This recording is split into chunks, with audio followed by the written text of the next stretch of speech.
sejas meu universo, que sejas tudo o que sinto e o que penso. Eu quero ler aqui uma passagem em Neemias, amém? Eu não sei se você conhece a história de Neemias, mas fazendo um breve resumo, Neemias é um livro, né, que está no Antigo Testamento, e Neemias é um copeiro, mas que um dia ficou sabendo de um desastre que aconteceu, que toda a sua família, que todo o seu país estavam com os muros derribados. Então, ele, ao escutar aquilo, ele se entristece profundamente. Nessa época, ele era copeiro do rei. E então, ele vai chorar diante de Deus e jejuar diante de Deus e colocar diante de Deus essa situação que tanto entristeceu o seu coração. E ao fazer isso, ele recebe algumas instruções da parte de Deus. E eu creio que nós, ao lermos esta porção, também podemos receber algumas instruções. Afinal de contas, para que você lê a Bíblia? Se não para receber orientação e direção. É para isso que eu leio. Eu leio a Bíblia porque eu sei que ao ler a Bíblia é o próprio Deus que está falando comigo. E ao ler, eu oro para que os meus olhos e os meus ouvidos estejam abertos para entender e receber as instruções do coração de Deus para o meu. Amém? Gente, vamos ler aqui em Neemias 6, 2 e 3. Eu já passei a introdução breve para vocês e que o Senhor traga uma lição prática para os nossos corações nessa tarde. Esse é o objetivo. Eu digo a vocês, sempre que eu me direciono à igreja, eu digo, Deus, me dá uma palavra, algo que eu possa aplicar na minha vida. O culto começa de fato depois que você sai da igreja, você sabia? Então, o programa começa de fato quando ele termina aqui. O que você vai fazer com o que você escutou aqui? Não é uma questão de quantidade, mas é uma questão de qualidade. Não é uma questão do quanto você ouve, mas sim do quanto você pratica o que ouve. Amém? É isso que vai trazer a transformação para a tua vida. Ouvir é importante. E ouvir com atenção.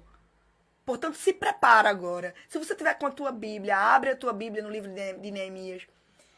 Se você tem um caderno, uma caneta, eu vou sempre te exortar para os nossos encontros você estar com um caderno e com uma caneta.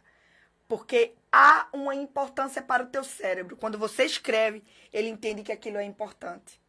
Então não fica apenas no ouvir, mas fica no saborear. A palavra de Deus diz que a sua palavra deve ser provada como paladar prova comida. Então como? Com o ouvido. O ouvido deve provar a palavra como o paladar prova a comida. Então, será que quando eu provo a comida, se eu provar de modo nem aí, eu vou conseguir extrair o sabor que ela tem? Não, né? Não vou. Mas se eu, de forma muito atenta, como eu consigo identificar, inclusive, se essa comida, qual é o condimento que tem ali, não é verdade? Então, que a gente possa fazer isso com a palavra nesta tarde. Então, respira fundo agora e se conecta com Deus, com o seu espírito, porque é Ele quem vai falar o teu coração, amém? Como eu disse, Neemias 6, 2. Sambalate e Gesem enviaram a dizer: vem e congreguemo-nos juntamente nas aldeias, no vale de Ono. Porém, intentavam me fazer mal. E enviei-lhes mensageiros a dizer: estou fazendo uma grande obra, de modo que não poderei descer. Por que cessaria esta obra, enquanto eu a deixasse e fosse ter convosco? O que nós podemos tirar de questões práticas, de lição? A palavra de Deus não é um livro de história. A palavra de Deus é um livro de princípio. E você sabe o que é princípio? Princípios são norteadores. Se nós tivermos os princípios como guia, em muitas coisas não seremos frustrados, não seremos frustradas. Princípios são leis. são regras que deveríamos seguir, que deveriam nos guiar. E, Betânia, o que eu posso tirar de princípio daqui? Bem, ao orar e perguntar a Deus, Deus, qual palavra o Senhor quer compartilhar com essa mulher de fé que vai se conectar conosco nessa tarde? O Senhor colocava em meu coração aquela, Betânia, que eu te dei naquela madrugada. E qual foi, Senhor? E rapidamente veio ao meu coração, Neemias. Porque nessa bendita madrugada, nessa específica madrugada, Deus falava ao meu coração enquanto eu li o livro de Neemias, dizendo assim, olha, Betânia, antes de vencer os Tobias e Sanbalates externos, você precisa vencer os internos. Peraí, Betânia, eu não estou entendendo. Bem, vamos lá. Quem eram Tobias e Sanbalates? Eram homens que estavam contrário ao projeto que Neemias estava executando. Vai trazendo isso para a tua vida. Amém? Vai trazendo. Quem é que tem se oposto a projetos que você tem?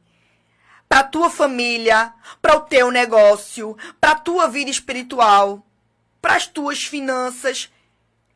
Você sabe que caminhamos em direção aos nossos projetos, aos projetos de Deus para a nossa vida. Mas, em determinados momentos, sempre temos quem se opõe. Concorda? Então, talvez você, de algum modo, esteja dando mais atenção a esses levantes do que aquilo que Deus quer que tu olhe para nessa tarde. O que é que Deus quer chamar a minha e a tua atenção? Olha, deixa eu te dizer, mulher de fé. Para que você vença esses opositores externos, você há de vencer antes os opositores internos. E quem são esses opositores internos? Minha gente, ali caiu uma ficha tão grande para mim. Porque eu sempre me questionava como é que Neemias conseguiu tal façanha. Neemias conseguiu fazer aquilo que vários antes dele não haviam conseguido. Neemias, gente, Neemias era só um copeiro. E Neemias conseguiu reerguer o muro de Jerusalém em tempo recorde. O que é que você está querendo reconstruir na tua vida? O que é que você está querendo fazer, mas que de algum modo você vem sendo bombardeada por questões externas e isso tem te parado. E você tem olhado para isso como um único problema. Quando Deus, na verdade, quer te dizer que o problema está dentro. Enquanto você não vencer dentro, você não tem condições para vencer fora. Betânia, quais seriam esses Tobias e Sanbalates internos que eu poderia estar enfrentando, porque eu ainda não consigo ver? O medo. O medo é um Tobias e Sanbalate interno. O medo, quantas vezes o medo nos paralisa? Quantas vezes o medo nos impede de avançar? Quantas vezes o medo faz com que a gente repense e diga, talvez essa não seja a hora. Peraí, então eu não posso fazer. Eu posso te dizer ainda outro inimigo interno. Falta de capacitação. Quantas vezes Deus, ele traz um projeto para tua mão, mas você diz assim, não, porque eu não sou capacitado. Não, Deus, deve ter tido algum erro da tua parte. Isso não é para mim. Olha, eu não sou psicóloga, eu não sou teóloga, não tenho formação nisso. E hoje, ao trazer essa palavra para tua vida, Deus falou antes comigo. Sim, mas quem foi que te chamou? Deixa eu te dizer uma coisa agora que vai entrar profundo no teu coração. Olha, Neemias não era engenheiro. Neemias era um copeiro. O que é que Neemias entendia de construção? Mas não foi com isso que Neemias se preocupou. Neemias se preocupou com a voz que falou ao coração dele quando ele estava aflito e estava deprimido por conta de tudo que estava acontecendo com a sua família. E ele disse assim, Deus, vem cá, me dá uma resposta. E ao jejuar, e a orar, e a estar com Deus, Deus deu uma direção a ele. E quando Deus deu a direção a ele, ele não se preocupou com medo, ele não se preocupou com falta de capacitação. Ele se preocupou apenas em obedecer a ordem dada por Deus. Será que você e eu temos como esse exemplo seguir e dizer, chega, a partir de hoje o medo não vai mais me paralisar. A partir de hoje eu não vou mais argumentar a falta de especialização específica. Como assim especialização específica? Ah, para fazer isso eu precisaria ser uma nutricionista. Para fazer isso, eu precisaria ser uma arquiteta. Ei, quem foi que te chamou? A única convicção que você precisa é quem te chamou. Eu não estou dizendo que não é importante nos capacitarmos. Eu não estou dizendo isso. Eu não estou dizendo que se formar, que procurar estar sempre crescendo intelectualmente não é algo que devamos buscar. Eu não estou dizendo isso. Eu estou dizendo apenas que quando Deus ele chama, é Ele quem capacita quem Ele chama. Eu estou dizendo apenas que quando Deus chama, Ele não está contando com os teus certificados, com os teus diplomas. Quando Deus chama, Ele está contando com a tua disponibilidade e obediência. Porque muitas vezes tem muita gente capacitado, mas não está disposto a fazer aquilo que Deus quer que faça na intensidade. Será que não tinha um monte de engenheiro, hein? Naquela época. E por que foi que Deus chamou o copeiro do rei? Porque havia nele disponibilidade. Será que você está sendo disponível para Deus? Tem ainda outros inúmeros. Outros inúmeros impedimentos, inimigos internos, como você queira chamar. Como, por exemplo, mas aqui eu quero me deter a esses três. O medo, a falta de capacitação e a falta de apoio. É outra coisa que nos pega, né? Quantas vezes a gente quer fazer algo, mas a gente quer que A, B, C ou D esteja nos apoiando. Deixa eu ver se fulano. Gente, eu sei que é importante. A própria palavra de Deus diz que na multidão dos conselhos há sabedoria. Mas você precisa saber a quem você está pedindo conselho. E mais, você precisa ter a certeza e a convicção do que Deus te falou. Eu acho muito interessante, muito mesmo, porque eu sempre me chamou muita atenção isso. Vê só, Neemias, quando ele se predispôs, ele primeiro foi chorar, orar e jejuar diante de Deus. Quantas vezes eu e você, ao receber uma determinada notícia, a primeira coisa que a gente faz é o quê? Agir. Agir, não, porque é pra fazer isso. O quê? Meu marido me traiu? Ah, não. Tá lá agora, nessa hora. Eu vou agorinha. Não foi essa a posição de Neemias. Ei, mulher, Deus está falando com você. Está dizendo, não é assim. Você vai me buscar, chorar, saber a minha orientação, instrução para a tua vida, jejuar para acalmar, para anular essa carne que quer fazer você sair do lugar. E aí eu vou te dar instruções. Gente, é muito lindo. Olha o que aconteceu. E sucedeu que, ouvindo eu essas palavras, qual é a palavra que tu tem escutado? Que é contrária.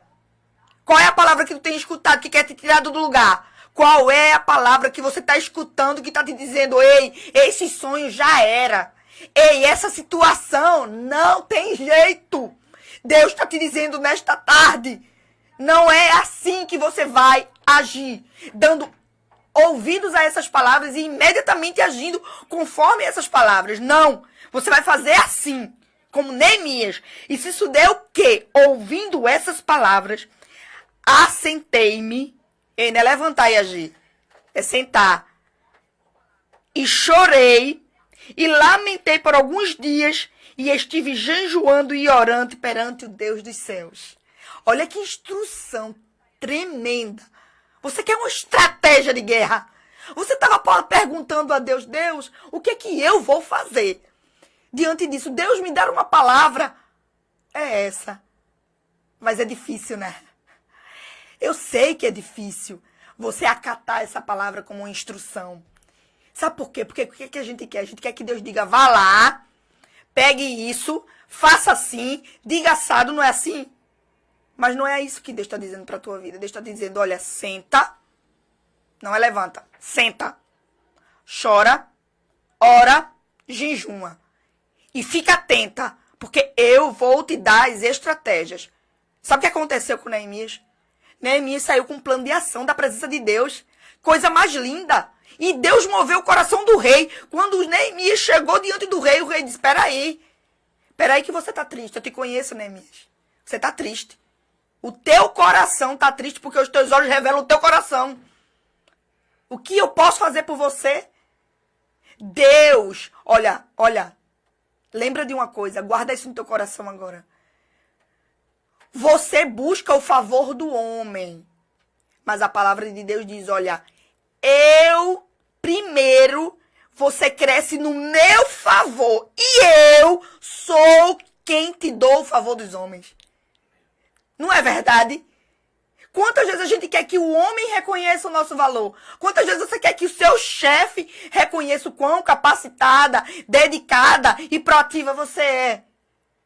Mas, em vez disso te revoltar, faz o seguinte. Senta, chora, ora, jejuma, espera a instrução de Deus. E Ele é quem vai favorecer você ao coração do homem.